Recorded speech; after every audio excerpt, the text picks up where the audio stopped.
మేడారం సమ్మక్క సారలమ్మ జాతర తర్వాత అతిపెద్ద గిరిజన జాతరగా పేరుగాంచిన నాగోబా జాతర ఘనంగా ప్రారంభమైంది.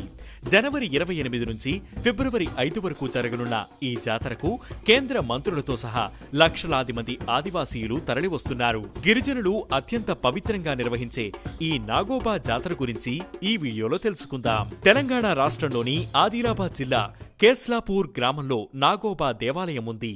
ఈ ఆలయంలో ప్రధాన దైవంగా పూజలనందుకుంటున్న నాగోబా గిరిజనుల ప్రత్యక్ష దైవం. ఇది ప్రపంచంలోనే అతిపెద్ద గిరిజన జాతరల్లో ఒకటి. ప్రత్యేక రాష్ట్రంగా ఏర్పడిన తర్వాత తెలంగాణ ప్రభుత్వం నాగోబా జాతరను రాష్ట్ర పండుగగా ప్రకటించింది.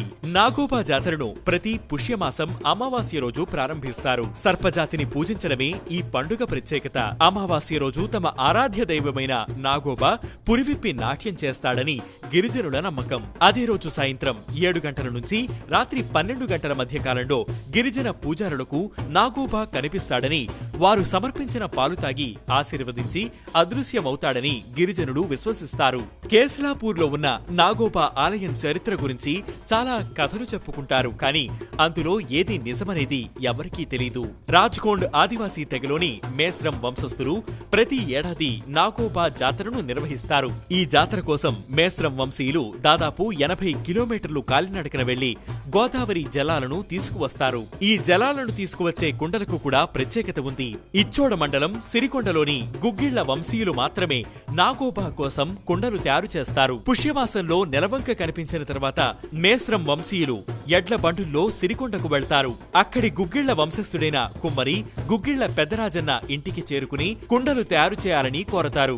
వంటల కోసం 2 పెద్ద కుండలు, వాటిపై కప్పిపెట్టేందుకు పాత్ర, ప్రమిదలు, నీటి కుండలు కలిపి సుమారు 130కి పైగా కుండల తయారీకి ఆర్డర్ ఇస్తారు. మేస్రం వంశీయులు ఈ కుండల్లో గంగాజలాన్ని తీసుకురావడమే కాకుండా వంట చేసి జాతరలో భక్తులకు భోజనం పెడతారు. ఈ కుండలను సిరికుండలు అని కూడా అంటారు. ఇక గోదావరి జలాలను తీసుకువచ్చిన తర్వాత జాతర ప్రాంగణంలో ఉన్న మర్రి చెట్టు కింద విడిది చేసి అమావాస్య రోజు రాత్రి నాగోబాకు కొత్త కుండల్లో గోదావరి నుంచి తెచ్చిన నీళ్లతో అభిషేకం చేస్తారు. తర్వాత క్షీరాభిషేకం చేసి గిరిజనుల ఆచారం మేరకు పూజలు నిర్వహిస్తారు. ప్రతి సంవత్సరం 10 రోజుల పాటు ఈ జాతర జరుగుతుంది. 3 సంవత్సరాలకోసారి పూజారిని మార్చడం ఆనవాయితీ. జాతరకు వచ్చే మేస్రం వంశీయులు వేల సంఖ్యలో ఉన్నప్పటికీ వారంతా వంట చేసుకోవడానికి 22 పొయ్యలను మాత్రమే ఉపయోగిస్తారు. ఈ పొయ్యలను ఆలయ ప్రాంగణంలో ప్రత్యేకంగా ఏర్పాటు చేసి వంటలను చేసుకుంటారు. ప్రత్యేక పూజా సమయంలో